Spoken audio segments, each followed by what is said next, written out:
Американскиот председател Доналд Трамп го прими во Белата куќа унгарскиот десничарски премиер Виктор Орбан, кој го представи како тврд, но почитуван човек.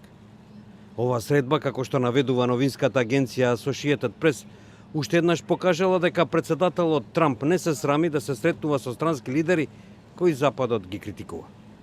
And Viktor Orban has done a tremendous job in so many different ways, highly respected all over Europe. Probably, like me, a little bit controversial, but that's okay. That's okay. You've done a good job and you've kept your country safe. Орбан на средбата изрази надеж дека ставовите што ги делат со Трамп ќе може да доведат до формирање глобален сојуз против миграцијата. And I would like to express that we are proud to stand together with the United States on fighting against illegal migration, on terrorism, and to protect and help the Christian communities all around the world.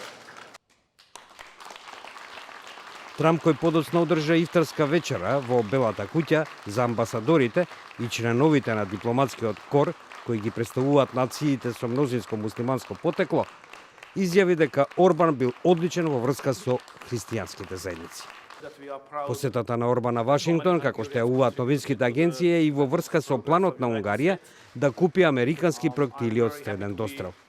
Исто така се додава дека ова посета е дел од стратегијата на администрацијата на Трамп за повторно ангажирање во Централна и Источна Европа.